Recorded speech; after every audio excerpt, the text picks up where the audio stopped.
Welcome back to our Enterprise Service Management Maturity Journey. If this is the first video you're watching, my name is Andy Hall and I'm joined by Kurt Piazza from RL Canning and Charlie Betts from Forrester. As I mentioned earlier, there are 4 steps in our Enterprise Service Management Maturity process. This is the 3rd step in the series, which is about being optimized. Seeing and managing your work isn't enough. Work must flow efficiently and effectively. In the next video, you'll see our manager Bob under a lot of stress. He has finally determined that he can't solve these problems alone in a silo. To be successful, he must collaborate with his internal business partners to positively impact the customer experience. Hey guys, did you hear about Bob? Yeah, not good. I heard he has been super stressed getting the changes implemented that the CIO has been requesting. Yeah, I know things have been getting better around here, but it's taking a toll on him. I heard he is stressed beyond belief. Well, guys, the heat is still coming down from above. You might have heard I have not been doing so well. I know we have really cleaned up how we operate as a team. The improvements are huge. Unfortunately, we haven't solved the whole problem yet. The good news is I am still alive. We had no idea. You look great, Bob. And things have been going better around here. Things have been going so much better. What is the whole problem? We still have 2 main customers that are unhappy with their experience, especially with complex issues and requests. We have been able to hire a couple more folks to the team, but I don't think hiring any additional staff is going to make a difference. And the CIO said we need to solve this using creative methods instead of adding people. I'm not sure how else to look at this.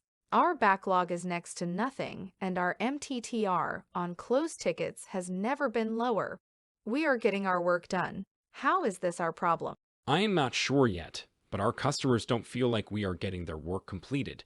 I've been looking at our ticket data, and I believe our biggest problems occur when resolutions require multiple steps and teams. This is pretty obvious when you look at our internal operational performance compared to the customer experience. It's all about the customer experience. Everything else just artificially makes us feel better. I agree with you. I was looking at a ticket yesterday where there were 3 activities required for resolution. If I add the MTTR of each one individually, I get 24 hours. But if I look at the MTTR at the customer level, it's 96 hours. Are you saying that lag time between these execution steps is what's killing us? That's what it seems like to me. I think that is the obvious place to start.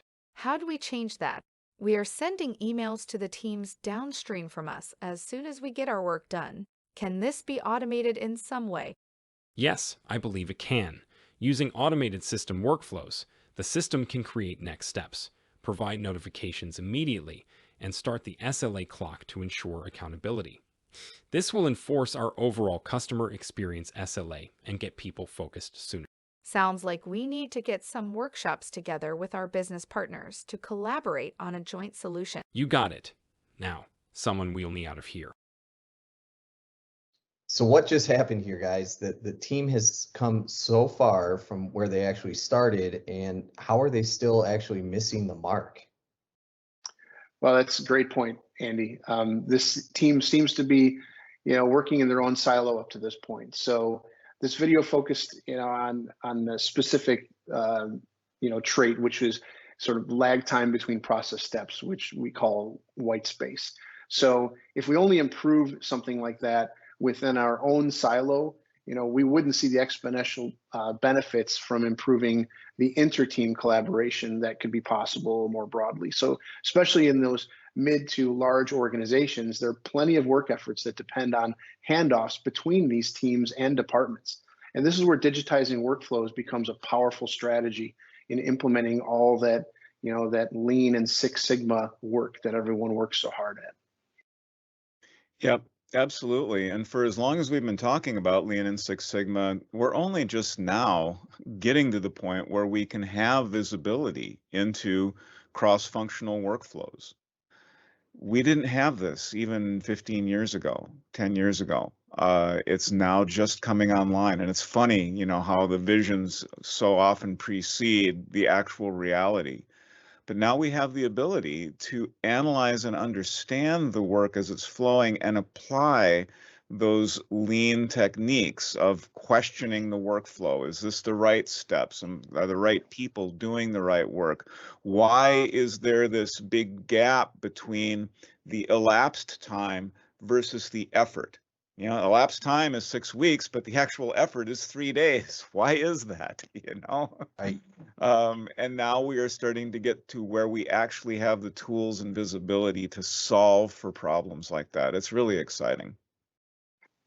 Yes, agreed. And optimize is a very strong and sometimes ambiguous word. Yes. What can organizations do specifically to continue their gains and build on the foundation that they have spent time and money creating? Well, I think once you have your internal team in order, you have to go outside your team to find ways for everyone to be more productive together. So Bob and his team can find big gains by collaborating with their internal and external business partners more effectively. In our example about lag time, they now have the data to analyze and identify where this occurs because they've been recording it for so long. That's where the historical data comes into play. So working with these other teams, they would be able to define and create these prescriptive digital workflows and leverage much of the functionality we've been discussing previously in both described and measured steps. And just to add on, this is, I think, where we're really seeing the exciting leading edge of Agile and this, what we call the product-centric operating model coming into play.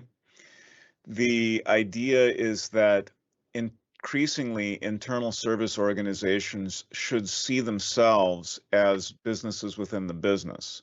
So who is my customer, and do I understand my customer's journey? Do I have empathy for what my customer is experiencing?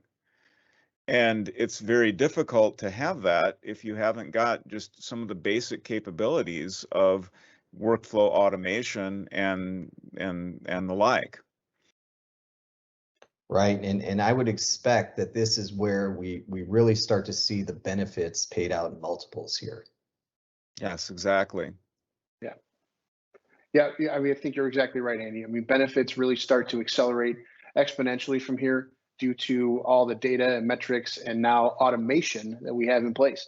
So, you know, this type of automation is something that can be part of a formidable continuous improvement process. I mean, that's what I think about when I think about continuous improvement, is getting this stuff tight and looking for the next opportunity. This is where that strong process management expert can make a huge impact across the company. And all those Six Sigma and Lean initiatives that have been accomplished can now benefit from being digitized, and that's where they will become more effective. Thank you for your time. We hope you'll join us for our next conversation, where we will be discussing the next step in our maturity evolution: how to become proactive with your enterprise service model.